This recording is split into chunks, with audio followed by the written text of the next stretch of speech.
ഇവിടെ ആൾക്കാർക്ക് ജലദോഷവും പനിയായോണ്ട് ഞാൻ വിചാരിച്ചു ഇന്ന് രസം ഉണ്ടാക്കാം. ഞാൻ ഉണ്ടാക്കുന്നതിൽ ഒന്നുമില്ലേലും എൻ്റെ വീട്ടുകാർക്കെങ്കിലും കുറച്ച് ഉപകാരം ഉണ്ടായിക്കോട്ടെ. അപ്പം ആദ്യം തന്നെ നമുക്ക് പുളി പുതിർത്ത് വെക്കാം. ഇനി നമുക്ക് ഈ അടിക്കുന്ന സാധനത്തിൽ ജീരകം, വെളുത്തുള്ളി, കുരുമുളക് നല്ലോണം ഒന്ന് ചതച്ചെടുക്കാം. ഇനി നമ്മൾ ആവശ്യത്തിന് തക്കാളിയും വറ്റൽമുളകെല്ലാം എടുത്തോ. ഇവിടെ രസം ഉണ്ടാക്കുന്നുണ്ടെങ്കിൽ അതെൻ്റെ സിസ്റ്ററാണ് ഉണ്ടാക്കാറ്.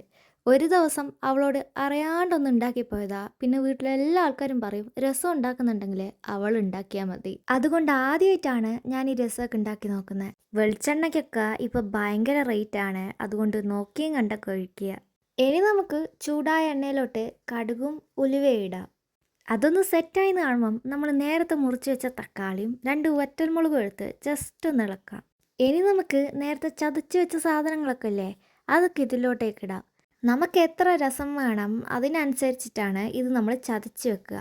എൻ്റെത് കുറച്ച് കുറഞ്ഞായതുകൊണ്ട് ഞാൻ കുറച്ചും കൂടി എടുത്തിട്ടിട്ടുണ്ട്. ഇനി നമുക്ക് രസത്തിന് ആവശ്യമുള്ള മുളക് പൊടി, മഞ്ഞൾപ്പൊടി, മല്ലിപ്പൊടി ഇതെല്ലാം ഇട്ടിട്ട് ഒന്ന് മിക്സ് ചെയ്തെടുക്കാം. അതൊന്ന് സെറ്റാകുമ്പോഴത്തേക്കും നമ്മൾ നേരത്തെ മാറ്റി വെച്ച് പുളിവെള്ളം ഒഴിച്ച് കൊടുക്കാം. ഇനി ആവശ്യത്തിന് ഉപ്പും ഇട്ട് ഒന്ന് തിളയ്ക്കുമ്പോഴത്തേക്കും നമ്മളെ രസം ഇവിടെ റെഡി ആയിട്ടുണ്ട്.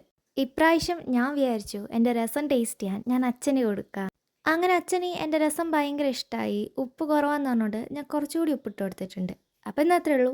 ബായ്.